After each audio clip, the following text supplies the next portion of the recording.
With everything that's going on, with the major L that the left took in this election, you would think maybe it's time to look internally and learn some lessons. The American people are screaming at you that your messaging is not working for them anymore. Your plans are not working for them anymore. Your policy is not working for them anymore. The issues that you are focusing on are not working for them anymore. And instead of taking a look internally, a lot of them are refusing to learn the lessons. And we have some crazy examples of that we are going to go through today.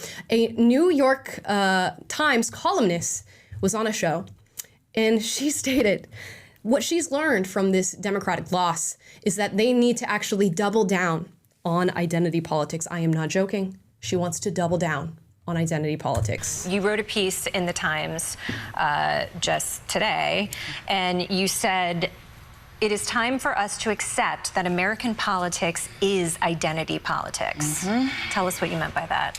I meant that we have spent a lot of time, and by we, again, I mean myself, people in the media, I think academics, researchers, and politicians certainly have spent a lot of time saying that identity politics is dangerous, or at least it's murky, right? This is why we said Occupy was a distraction for the Democrats. Black Lives Matter was a distraction for the Democrats, right? The feminist movement is a distraction for the Democrats because they won't focus on real issues that matter to real Americans, right? The problem with that is that you assume that the only people with an identity are women and people of color. But as Donald Trump has proven, what he has proven and the way he has won has proven is that every voter has an identity. Every voter has an identity, and he tapped into one of the most powerful of American identities. He tapped into white identity.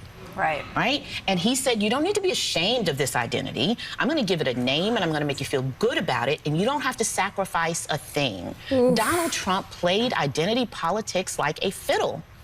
So when you say that the Democrats lose because we play identity politics, it simply isn't true. This is about whose identities win when you appeal to them. That means you should double down on the identities of your base. You should go out to them, something I think Democrats really only did cosmetically this time, but to take seriously what the members of your base want based on who they are and how they view themselves. I think if we did that, we would have understood why young men are anxious. I think we would have understood why young women could, yes, be afraid of a post-Dobbs America, but not think that the woman president would help them, right? I think that if you appeal more directly, actually, to people's identities, how they see their identities, then you could play the game that Trump has played, but without all of the nefarious, self-serving self-aggrandizement. Oh, goodness gracious. Oh my gosh. Talk about the lesson just flying over your head. This is not even in one ear, out the other. It never came through the ears. It just never came through the ears on this one. Instead of learning that identity politics is not the way, and that this election has been a rejection, an outright rejection of identity politics. They say we must double down on identity politics. And what's even crazier is that she said what Trump has proved in this election is that there are other identities. You needed proof that other identities exist outside of Black people and women? You needed somebody to prove that to you? That's crazy. Okay, well, but sure, Trump proved that. So now we're just going to lean into identity politics even further. No, I think what you need to do is realize that a whole bunch of different identities came together to support Donald Trump because values matter more than these superficial identity characteristics. They matter more than your skin color or your sexual orientation or your pronouns, and people are screaming that at you, wanting you to recognize it, wanting you to move in the other direction. And now you're saying we must lean further into identity politics in order to reach these people. Try it. Every time I listen to somebody speak from the left, there's a few people who are understanding it. But outside of those few people, they're further entrenching themselves in the ideas that made them lose this election in the first place. And if they continue in this way, it's going to be Democrat L, Republican W for I don't even know how long. People are telling you, leave this behind. You don't need to focus further on these identities. You need to understand the shared values and the shared concerns that led people to support Donald Trump, which largely have nothing to do with their identity or the category that they find themselves in. And the fact that you needed this to prove that other identities exist is deeply, concerning. Now, we're going to get into some more clips of people not learning the lesson. This next one comes from CNN. If you look at the arc of the Biden presidency, he was in really good shape until August of 2021. When Afghanistan happened, he went under 40, she went under 40, and they really lived there until the end of the presidency. He's still there. Why? Look, I'll tell you why. Because he ran and told us that the adults were back in charge. And that was the opposite. Yeah, they of were that. because Donald Trump was a child. And you know what else? Yeah. And you know what else? The fact that they wouldn't give these 13 service members' families the time of bullshit, day. dude. Time of day. I'm sorry, but Donald Trump hates veterans. He called them suckers and losers. We know we know that's been debunked. Like, I don't know how many times at this point. And also, whoa, you're mad. You're mad. Let's take a deep breath. Absolutely, despite he has his whole life. He has his entire life. I know you're super emotional. I just... Of course I am. I'm terrified. I'm telling you, the political reality is that when they made that decision... It doesn't matter. When you don't admit that Donald Trump hates veterans. You don't admit it. You deny a man, Chief John Kelly, a Marine. You say he lied. You're still campaigning. You say he lied. Let me let It's not over. It'll never be over. I want to hear what Cole It'll never be over. You wish. The political reality is when they made that decision and everyone realized, oh my gosh, these aren't the competent adults that we were promised. Donald Trump is. And then when you pile on top of it the decisions that made inflation worse, it was a compounding interest of political crap over time that they could never get out of, and that's how she lost the race. There was a bipartisan consensus to get out of Afghanistan. That wasn't the point. It was the way it was Trump's done. decision to get out. Hold on. It was the implementation. It was the fact that they took out our soldiers first instead of last, which is you would think would be common sense. And again, it's like you said, we thought the adults were in the room. That's why people voted for Biden. A return to normalcy, a return to competence. He's a lifelong public servant. We thought we're going to get normal, we're going to get competent. And that's what it's about. We did. And if in the veterans community, Afghanistan doesn't signal that. The wars in Afghanistan, the war in Iraq, the Republican policies that led to those wars, the idea that Joe Biden made the final difficult decision, and his administration and his military leaders. I mean, you guys live on the tippy top of bullshit mountain. If you actually think that so many people think that the pullout of Afghanistan was the pivot point, are you kidding me? I mean, I can read a chart and I can read a poll. I guess you can't. But the reality is when he made that decision... Your petty insults are so weak, dude. You have no idea. Like, I don't even understand if you hear yourself talking. Look, you can laugh all you want, but like, I can't read a chart. Like, it's so hacky. It's so uninteresting. Look, the reason that we brought this up is because... That is... Okay. First of all, let me just say, the news is not supposed to be like this. I'm laughing and I'm kikiing it up and I'm having a good time watching it, but this is not supposed to be what our news is like. And it's such an indication of American sickness that this is what we're watching as far as news. It's just people going back and forth and levying insults to one another. With that being said, now the guy just got upset at the very end yet again saying, you're throwing out petty insults to me and you're being condescending. Didn't you just not even 10 seconds ago say that they live at the tippy top of bullshit mountain? Oh my gosh, that one really came, that's honestly, it's a unique insult. I think he truly thought that one up himself, the tippy top of bullshit mountain. I'm going to keep that with me deep within my core. I'm not going to use it because it sounds silly, but I'm going to keep that one with me. So interesting. And it is this failure to look internally. It's not the fault of the person I like. It's not the fault of the person that I would have voted for. It can't possibly be. I can't possibly look at something and say, you know what, that might have been a major mistake. And the 13 service members that died in that pullout of Afghanistan, that might have been a major mistake. The fact that we left the Taliban with billions of dollars in U.S. arms and weapons, that might have been a mistake. We left them helicopters. That might have been a mistake. I mean, we're hearing news now out of Afghanistan and from Taliban leaders. They have banned the sound of women being able to sing, vocalize, read in public. That's what exists on the other end of this. And you can't even look and say, maybe we didn't. Maybe we could have figured that out and done it a little bit smoother. And maybe we could have done it over, a significant, period of time. Maybe we could have just gradually, to make sure we just crossed our T's and dot our I's and didn't leave them with arms and weaponry and all this other stuff that they can now utilize against the people that they are reigning over. Maybe, at the very least, we should have gotten out of there without 13 service members dying. Maybe. But no. Can't look internally, and instead says that they're being petty and insulting when he's done it the entire time. And of course, he shouldn't have given that insult of, oh, you probably can't read a chart.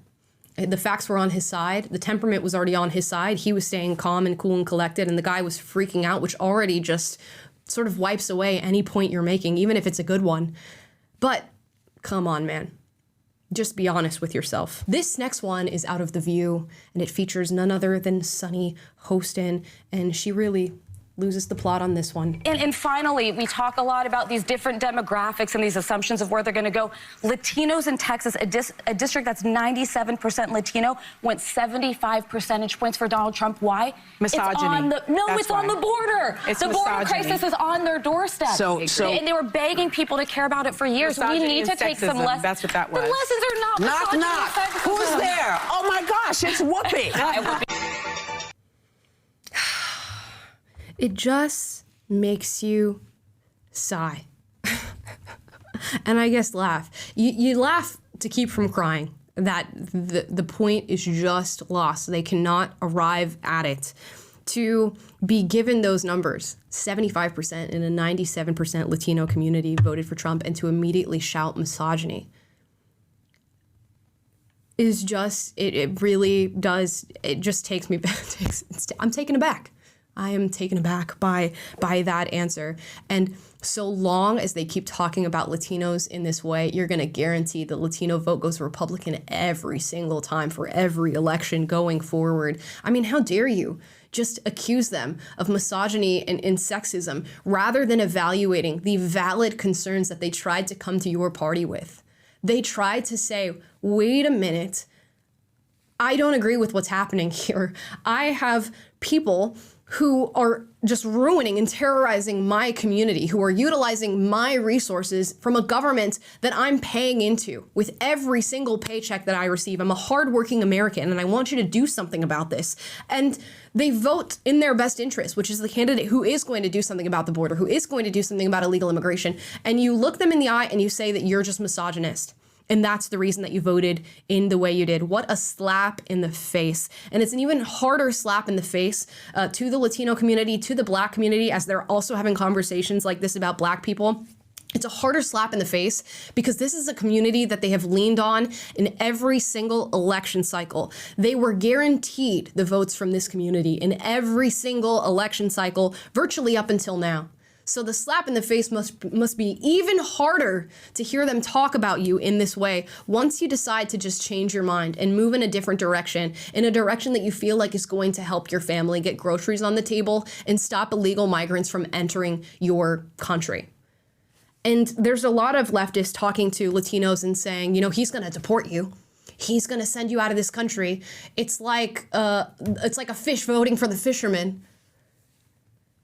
How racist is that statement? Do you think that all Latinos are in this country illegally?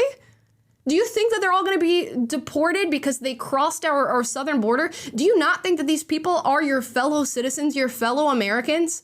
And I have to remind you guys, the people who are the most upset about illegal immigration are those who entered this country legally.